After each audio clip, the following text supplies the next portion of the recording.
The expansion of the 13 colonies, the foundation of a nation.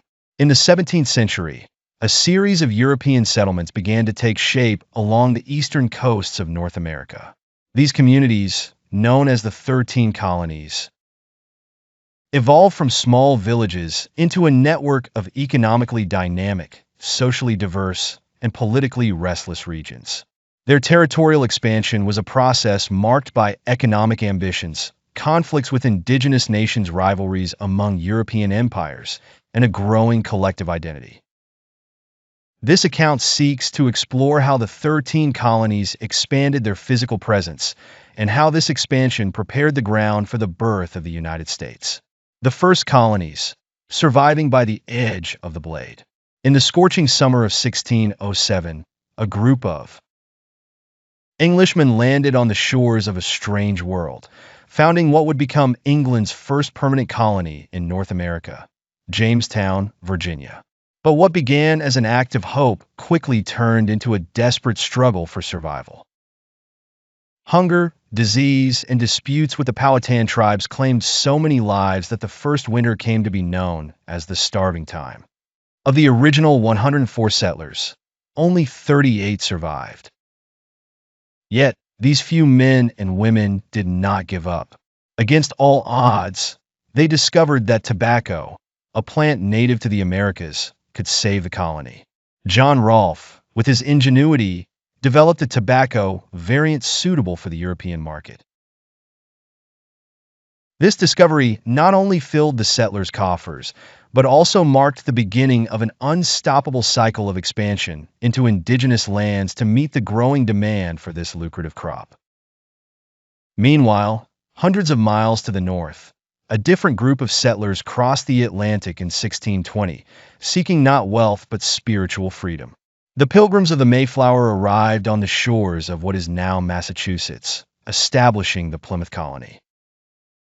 But like their counterparts in Virginia, these men and women faced a relentless natural environment. Half of them perished in the first winter, but the survivors, with the help of the Wampanoag indigenous people, learned to farm the land and build a solid community. The early decades of the 13 colonies were, therefore, an epic of suffering and perseverance. Every acre conquered, every village erected, represented an act of resistance against adversity. But these lands were not uninhabited. The settlers' spirit of survival soon clashed with the ancestral rights of indigenous peoples, sowing the seeds of conflict that would mark the colony's entire history. Bloody territory, the conflict with indigenous peoples.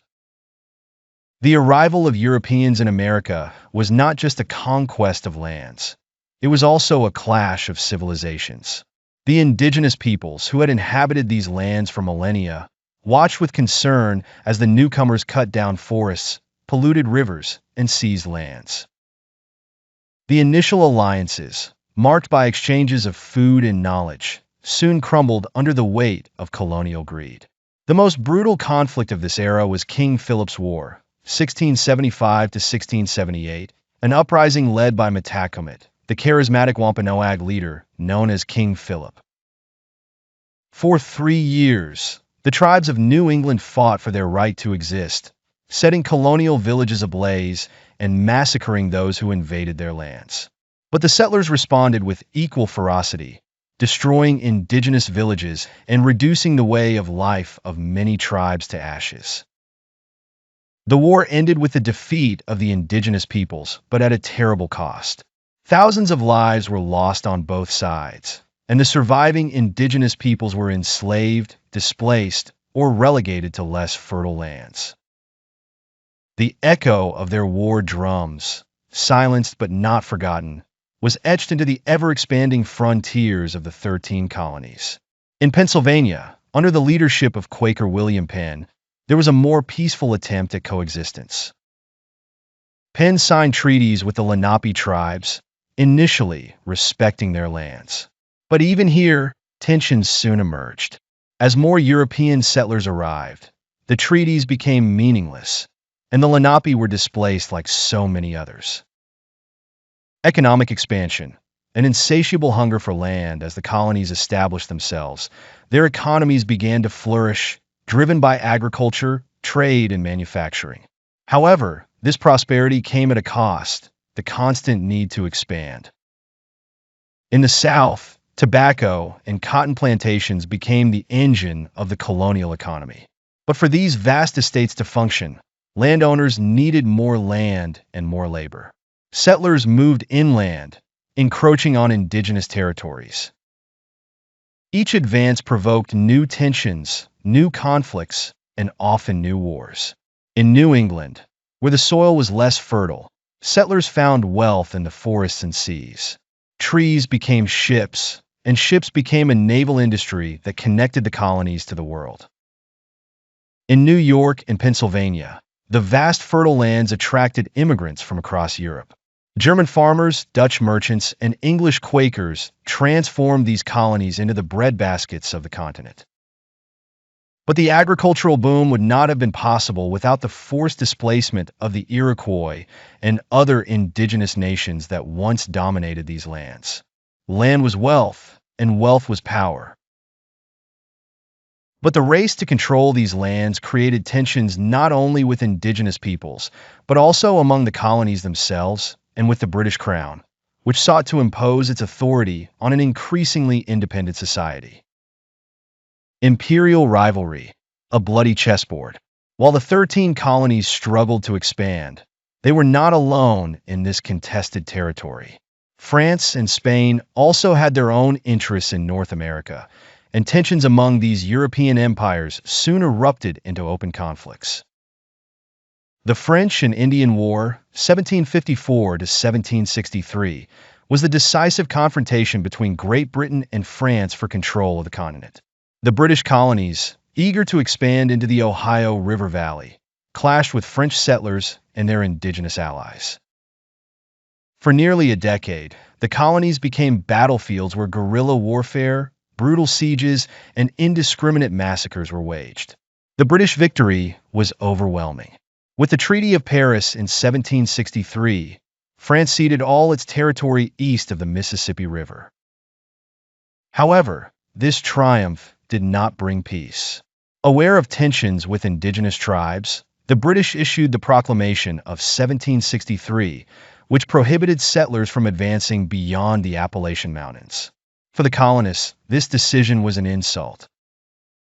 Collective identity, a nation in formation. Despite differences among the regions of the 13 colonies, territorial expansion began to forge a collective identity. The farmers of Virginia, the merchants of Boston, and the Quakers of Pennsylvania shared a common desire: autonomy. As they moved westward, building new villages, clearing forests, and sowing fields, settlers began to see themselves not just as British subjects, but as a people with a unique destiny. This budding nationalism was imbued with a vision of the continent as a territory meant for them. The geographic isolation of the colonies from England, along with the constant need to solve their own problems without intervention from the mother country, also contributed to this transformation. The settlers were expanding their vision of themselves as an independent people toward revolution, an inevitable future. The expansion of the 13 colonies was not only a geographic process, it was a spark that ignited political tensions with the British Crown. As the colonies grew in wealth and population, the Crown sought to assert its authority with new laws and levies. These measures, designed to raise funds from the colonies and control their trade, were seen as a direct attack on colonial autonomy. The settlers, accustomed to self-governance in their expanding territories, were unwilling to submit to what they perceived as tyranny. Expansion also exacerbated resentment against the Proclamation of 1763. The settlers wanted land, and British restrictions felt like chains that kept them from achieving their destiny.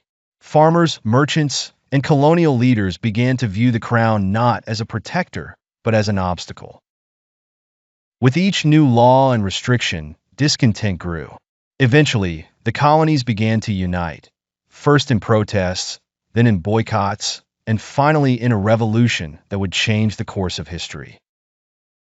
Conclusion: The expansion of the 13 colonies was a complex process marked by tensions and opportunities. From their humble beginnings as small coastal settlements, the colonies transformed into a diverse and dynamic society that embraced expansion as a tool for economic prosperity. This territorial growth, though conflict-laden, laid the foundations for the birth of a new nation that, in the following decades, would continue its march westward in search of a destiny that seemed limitless. Final reflection: the cost of progress. The story of the expansion of the 13 colonies is a complex lesson about human progress. It is an epic tale of courage and perseverance, of men and women who faced an unknown world and, against all odds, built a new society. However, it is also a chronicle of unchecked ambition, conflict, and dispossession. The colonists dreamed of a land of opportunity, but their dream came at a cost: the destruction of indigenous civilizations that had thrived for millennia on the continent.